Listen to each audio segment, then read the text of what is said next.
Welcome to my channel A2P from Access to Phoenix. In the last video, we had discussed about ring modulator or double balanced modulator to modulate DSBC signals. It was discussed in two parts, first without using the message signal and then using the message signal. The whole working of it was discussed along with the equations, and the output graph was also shown. The link of the video will be provided in the description box and in the iTab. So watch the video if you haven't watched it yet. So we have learned the modulation of DSBC signals by both single balanced modulator and double balanced modulator. Now let us move on to the demodulation process of it. Most of the time we use envelope detector to demodulate any signal because it is very simple, easy, and it has higher efficiency. But DSBC signals cannot be demodulated using envelope detector.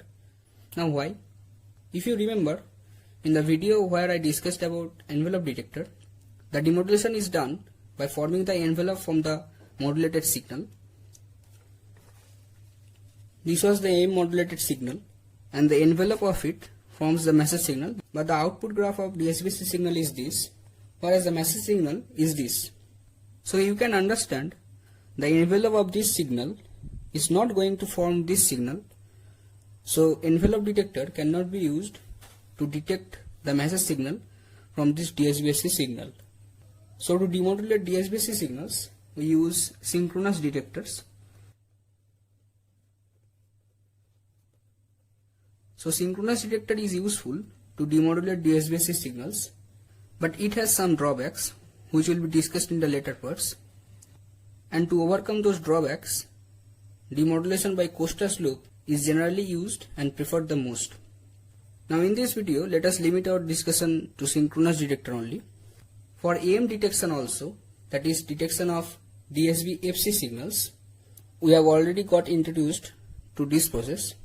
So if you haven't watched that video on synchronous detection or coherent detections, then watch that video first and then come back to this video. And believe me, this video will be super easy to you.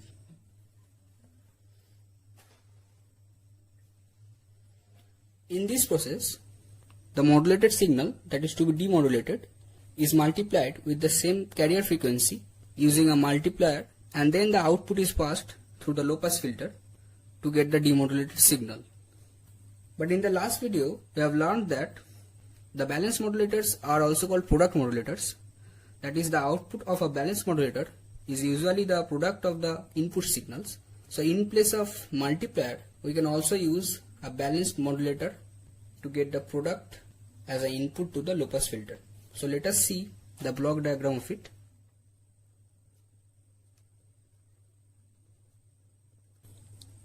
Here is the block diagram of it, and this block in black is the synchronous detector. Suppose this is ST. So ST was the product of MT and CT, that is the message signal and carrier signal. So ST is MT into CT, and suppose MT is AM cos omega MT and CT is AC cos omega CT. The carrier signal here used as an input to the balanced modulator is locally generated by a local oscillator, and it is very important that this signal is coherent to the carrier signal that is used to generate DSBC signals. Otherwise we will face problems, which are the drawbacks of synchronous detectors. So here VIT will be multiplication of these two, that is ST into CT. So we will have AC square into MT cos square omega CT, and ultimately we will get this. Now let us see the frequency spectrum of VIT, which is AC upon 2 into MT plus AC upon 2 MT cos 2 omega CT. Now this VIT is passed through a low pass filter that permits signals of very low frequency and a bandwidth of 2 FM. So the low pass filter will work at this point since it permits low frequency signals and its bandwidth is 2 FM. So only the signal containing this much frequency will get passed and the rest of the signals will get suppressed. Here in VIT, this part gets transmitted through the low pass filter, but this part gets suppressed.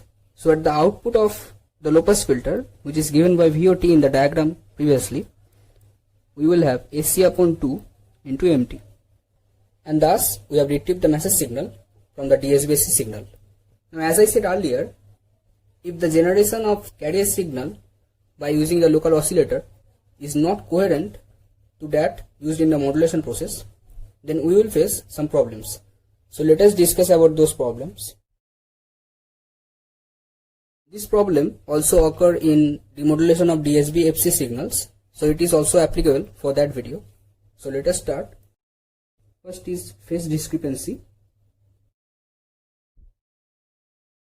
This error occurs due to the non-coherence of the carrier signal that was used to generate DSB-AC signal and the carrier signal that is locally generated to demodulate that DSB-AC signal. Let us assume that the carrier signal that was used to generate the DSB-AC signal was AC cos omega ct. So the DSB-AC signal was MT into AC cos omega ct. Now due to some discrepancies, the local oscillator generates a carrier signal that is C2, which is AC cos omega ct plus some phase. Now this signal is passed along with this signal through the balanced modulator, and in the output we get VIT equals to MT AC square cos omega ct into cos omega ct plus phi 0. So ultimately the input to the low pass filter is this. Now when this VIT is passed through the low pass filter, the signal with higher frequency, this one, gets suppressed, and this signal is passed through, and at the output VOT we will get this. Cos theta 0 here doesn't affect the frequency, it affects the amplitude of it, so we are getting a distorted output. Suppose somehow the phase difference is 90 degree, that is, instead of generating AC cos omega ct, what is generated is AC sin omega ct, and we know cosine and sine of a variable are perpendicular to each other, which is also called quadrature of each other. In that case, this term will be 0 and VOT will be 0, so at the output we are getting nothing, and this effect is called quadrature null effect, because this effect occurs due to the formation of quadrature and the output is null or 0, and hence the name is quadrature null effect. So for phase discrepancy we are having quadrature null effect. Now the other error, that is frequency discrepancy. So suppose the carrier signal used to generate the DSB signal is AC cos omega ct, and hence the output ST was MT into AC cos omega ct. Now the locally generated carrier signal is, suppose C2t is AC cos omega c plus del omega into t. So the output VIT in this case will be ST into C2t, that is equals to AC square into MT cos omega ct into cos omega c plus del omega into t.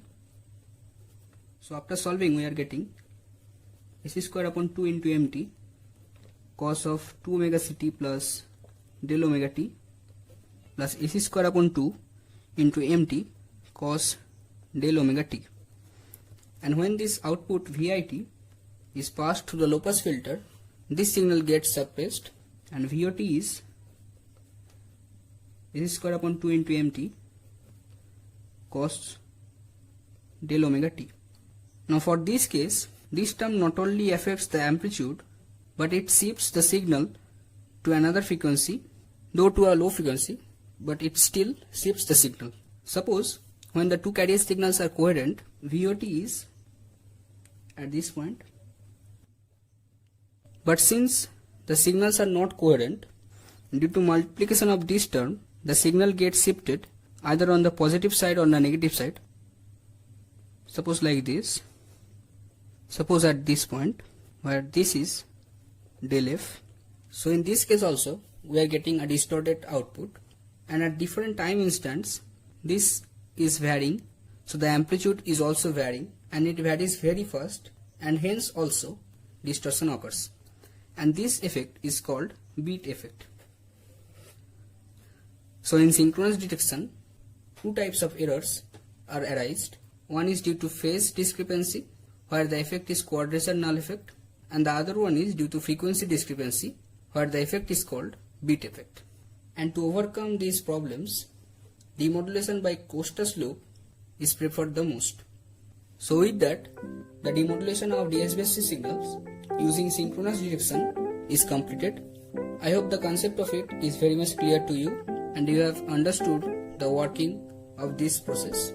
This video was a bonus to you because synchronous detection was already discussed, but some parts like these problems were not discussed. If the video was helpful, then don't forget to give a thumbs up and sharing with your friends.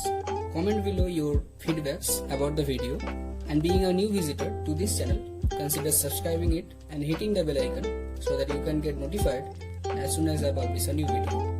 Watch my other videos on analog communication and analog circuits present in the playlist and get the full use of it. Thanks for watching. Do well.